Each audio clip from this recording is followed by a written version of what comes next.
Okay, moving on now with a look through the main stories in today's French newspapers. Flo Villamino has joined me in the studio for that. Hi there, Flo. We're going to start off with the Christian paper, La Croix. It's looking at what French authorities are doing to fight against jihadism. That's right. According to La Croix, the fight against radicalization, radical jihad is getting organized. Now, what's interesting is a year ago today, in fact, the government put in place a first series of measures to try and stamp out jihadism, particularly to stop the recruitment of French citizens, often online, to go and fight jihad in Syria and in Iraq.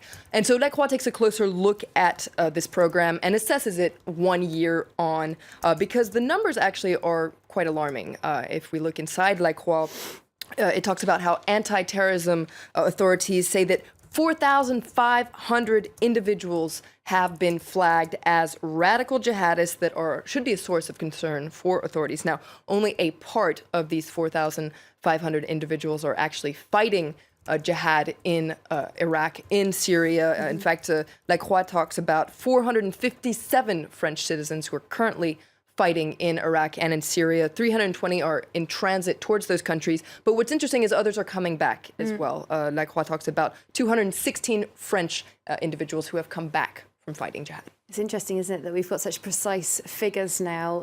This time last year, I don't think the authorities had quite such a handle on it at all, did they?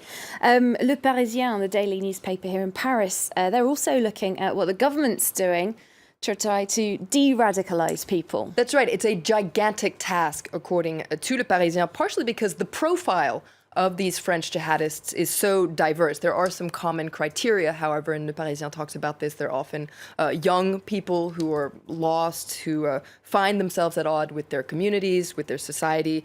They find a sense of purpose in these jihadist groups. Now, Le Parisien focuses on a new report that was actually commissioned by Prime Minister Manuel Valls that actually proposes 37 measures, so a very precise number of measures to fight against radicalization, especially in prisons, because French prisons are reportedly a hotbed for jihadism. That's where they believe that the Kouachi brothers who carried out the Charlie Hebdo attacks were radicalized. Absolutely. Now, the report proposes putting in place, this is quite interesting, a pluridisciplinary de-radicalization task force, so psychologists, social workers, and members of the Muslim faith to work in prisons and also in schools. And this report also proposes putting in place mobile secular intervention teams, that's what they call them, to help teachers who are also reportedly struggling with students who are becoming radicalized. Very involved subject indeed. Well, let's move on to the Greek story.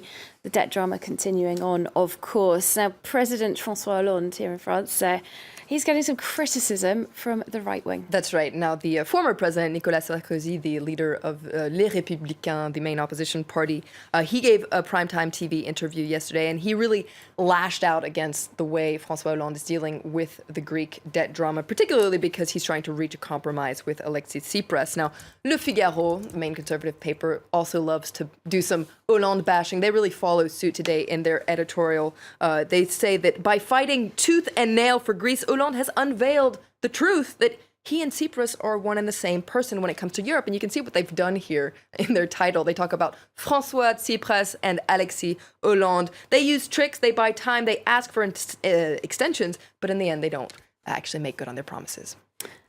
People talking about how much of a test this Greek crisis is for François Hollande, sort of showing his leadership, which has been criticised quite a lot in the past, hasn't it? Absolutely. Le Parisien says this is really a make or break moment for Hollande. He's gambling his legacy here, and he's playing all or nothing. This is an opportunity for the president to show that he's a real leader to save his presidency, or he could spoil it once and for all. Now, Libération comes to the defense of the president today. Now, he has drawn criticism for taking the back seat to Angela Merkel, but actually, according to Libération, Hollande wears the pants in the Franco-German couple, but behind the scenes, he's a very discreet leader. If you look at the European budget or even the Ukrainian question, Hollande was the one holding the reins. So Hollande is a leader, but behind the scenes. But is he leading in that little dance he's doing with Angela Merkel? That's what I want to know. Such an awkward dance.